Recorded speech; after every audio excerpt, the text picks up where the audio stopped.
हमारा विरासत, परंपरा, धर्म, संस्कृति, संस्कार, राष्ट्र और राष्ट्रीयता के इस संगम में आप सबको स्वागत है। नमस्कार, मैं रमेश कार्की। दोस्तों, पाकिस्तान और भारत के बीच में युद्ध के बहुत बड़े खतरा बढ़ चुके हैं। अभी पाकिस्तान के आतंकवादी द्वारा जम्मू कश्मीर के पहलगाम में जो आतंकवादी हमला हुआ है, उसमें करीब 28 आदमी की मौत हो गया है। उसमें एक नेपाली भी था। नेपाल में भी इसके विरुद्ध में प्रदर्शन चालू हो गया है। पाकिस्तान के एम्बेसी को आक्रमण करने की कोशिश में कल एक बहुत बड़ा प्रदर्शन हुआ है और इंडिया ने भी आतंकवादी को सजाए देने के लिए कुछ महत्वपूर्ण कदम उठाए हैं। सिंधु जल समझौता खारिज करके पाकिस्तान के ऊपर एक बहुत बड़ा प्रहार किया है इंडिया ने, लेकिन इतना काफ़ी नहीं है। डिप्लोमेटिक पास वीज़ा रद्द करने से, पर्सनल वीज़ा रद्द करने से इसे कुछ हासिल नहीं होता है। अभी के लिए मोदी जी को कुछ न कुछ करना पड़ेगा। अभी बालाकोट, उरी हुआ, उसके बाद आपने सर्जिकल स्ट्राइक किया, क्या हो गया? ये आतंकवादी इतने करने से सुधरने वाले नहीं हैं। मैं संपूर्ण भारतीय को, जो सनातनी है, मैं आपको एक नेपाली सनातनी के तरफ से आप सबको अनुरोध है कि आप लोग अपने देश में एक हिम्मत से खड़ा हो जाए। ऐसे लोगों को आप बहिष्कार करिए। ऐसे जो गलत मानसिकता के लोग हैं, जो आपके ऊपर आक्रमण करते हैं, आप जितना भी करो, आप अपना सर काट के वो लोग के चरण में रख दो, लेकिन ये लोग सुधरने वाले नहीं हैं। ये लोग खाएंगे भी आपको, बैठेंगे भी उधर, और आप ही के ऊपर ये लोग हत्या करेंगे। जो लोग जिस देश में बैठते हैं उसका जय जयकार नहीं करते हैं, तो उसका मानसिकता आप समझ लेना चाहिए आप लोग को। अगर आप लोग सुरक्षित हैं तो नेपाल में हम लोग सुरक्षित हैं। अगर आप लोग सुरक्षित हैं तो संसार भर में बैठा हुआ 150 करोड़ हिंदू सुरक्षित है। देखिए, मैं देखता हूँ न्यूज़ में, एक्स के पोस्ट में, सोशल मीडिया में बहुत लोग बोलते हैं कि पाकिस्तान को गांजा बना दो, पाकिस्तान को आक्रमण करो, ये करो, वो करो। देखिए, युद्ध समाधान नहीं है। अगर आप लोग करेंगे तो पाकिस्तान भी करेगा, नुकसान दोनों तरफ होगा। युद्ध अंतिम लास्ट स्टेज में कोई ऑप्शन नहीं बचा तो युद्ध करना ही पड़ेगा। भगवान श्री राम ने भी खुद अपने आप को युद्ध में उतारा था और भगवान श्री कृष्ण ने भी युद्ध में उतारा था, लेकिन इसके समाधान के बहुत सारे काम करने के बाद समाधान नहीं हुआ तो धर्म स्थापना के लिए युद्ध करने के लिए भगवान को भी खुद लड़ना पड़ा था। देखिए, आप करीब 3500 किलोमीटर सीमा चीन के साथ शेयर करते हैं, जिसको आप लोग दुश्मन मानते हैं और है भी। एक युद्ध, बहुत बड़ा युद्ध हो गया आपके साथ, आपका ज़मीन भी हत्या लिया है, और करीब 3300-3400 किलोमीटर सीमा आप पाकिस्तान के साथ शेयर करते हो। पाकिस्तान के साथ 4 जंग आप लड़ चुके हो, और बांग्लादेश के साथ आप करीब 4200 किलोमीटर सीमा आप शेयर करते हो। देखिए, आप लोग तीनों तरफ से दुश्मन से घिरे हुए हो। एक नेपाल है, नेपाल से भी आप करीब 1700 से 1800 किलोमीटर सीमा शेयर करते हैं। नेपाल और भारत दसों हजार साल से एक दूसरे के साथ है। नेपाल और भारत एक दूसरे के परिपूरक है।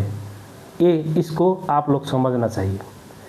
भारत में अगर कश्मीर बंद हो गया कश्मीर में आतंकवादी बंद हो गया तो ये आतंकवादी पाकिस्तान से दुबई, दुबई से नेपाल होके फिर भारत में आएंगे, फिर उत्तर भारत में ये लोग आतंकवादी मचाएंगे। सबसे पहले आपको नेपाल में ये जितना भी पाकिस्तानी, बांग्लादेशी, रोहिंग्या घुसपैठ है, उसके लिए भी आपको नेपाल सरकार से बात करना चाहिए, सख्ती से पेश आना चाहिए।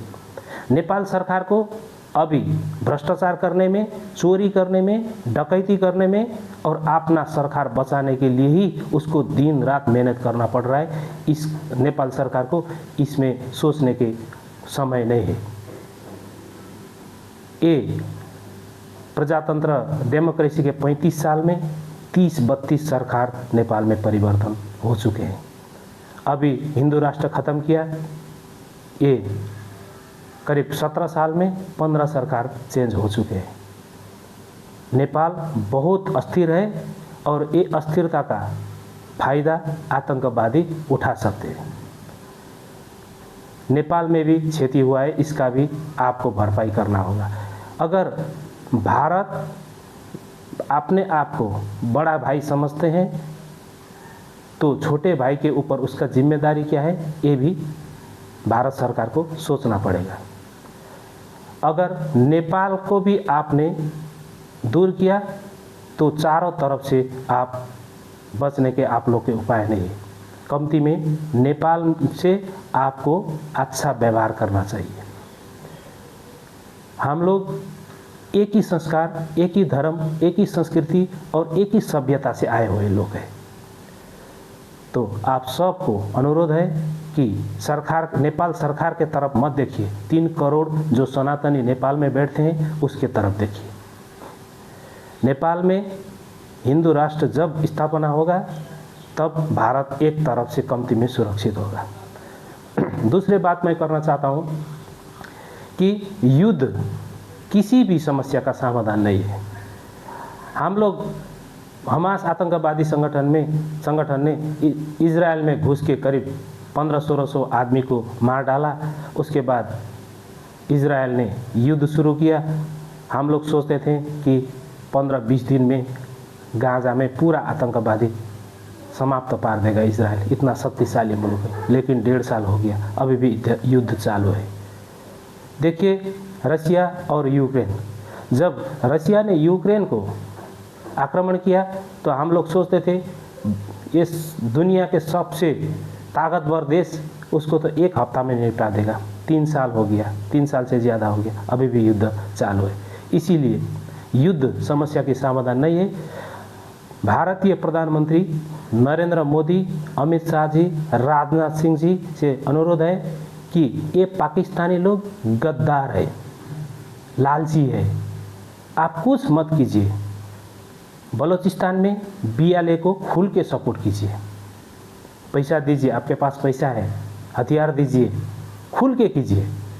और जितने भी पाकिस्तानी है ये लोग सब बिकाऊ है, भिखमंगा है ये लोग को पैसा खर्च कीजिए और सिंध में सिंध देश बनाइए, KPK में अपना दूसरा मुल्क बना दीजिए। अपना जो कश्मीर है, गिलगित है, वो वापस लीजिए, पैसा फेंकिए। आप पैसा फेंकिए, तमाशा देखिए, पाकिस्तानी कुत्ते की तरह दुम हिलाते हुए आपके सामने आके नतमस्तक हो जाएंगे। तो युद्ध समस्या के समाधान नहीं है, अंतिम लास्ट विकल्प है युद्ध। लेकिन आपको ये बात करना चाहिए। और दूसरी बात, जो पाकिस्तान में बचे हुए करीब 1 करोड़ प्लस हिंदू है, उन लोग के लिए दूसरा देश बना दीजिए उधर। आप कर सकते हैं, अगर आपके पास इच्छा शक्ति हो तो अभी भारत कुछ भी कर सकते हैं। दुनिया भर में बसे हुए 150 करोड़ हिंदू टकटकी लगा के आपके अगला कदम को देख रहे हैं। तो सोचिए, विचार कीजिए और इतना कड़ा कदम उठाइए कि इन लोग का कलेजा कांप उठे। भारत के तरफ आतंकवादी भेजने से पहले ये लोग को पेशाब आ जाए, इतना आपको करना चाहिए। आपको सुझाव है, सलाह है। और 3 करोड़ नेपाली जो सनातनी है उनके लिए सोचिए। नेपाल और आपके जितने भी बॉर्डर का इश्यू है वो इश्यू ख़त्म कीजिए। आपको ही पहल करना पड़ेगा अगर आप अपने आप को बड़ा भाई समझते हैं तो। आपका विदेश मंत्री एस जयशंकर जी इतना टैलेंटेड आदमी है तो वो कुछ भी कर सकते हैं। तो नेपाल को आपको संभालना होगा। नेपाल को संप्रभुता को सम्मान करते हुए और आपने छोटे भाई मानते हुए अगर आप अपने आप को बड़े भाई समझते हैं तो आपका बहुत जिम्मेदारी बढ़ जाता है। इसीलिए जो करीब 1800 किलोमीटर बॉर्डर है उसको सुरक्षित कीजिए और नेपाल में जितने भी बांग्लादेशी, रोहिंग्या और पाकिस्तानी अवैध रूप से बैठे हुए हैं, इन लोग को वहाँ से निकलने के लिए भी आप लोग पहल कीजिए। नहीं तो यही लोग कल आपको और नेपाल में आतंकवादी आक्रमण कर सकते हैं। पूरा वीडियो देखने के लिए बहुत बहुत धन्यवाद। ये मेरा चैनल को लाइक कीजिए, सब्सक्राइब कीजिए, कमेंट कीजिए और घंटी का बटन को दबा दीजिए ताकि हर मेरा वीडियो आपके सामने पहुँचे। जय नेपाल, जय भारत, जय पशुपतिनाथ।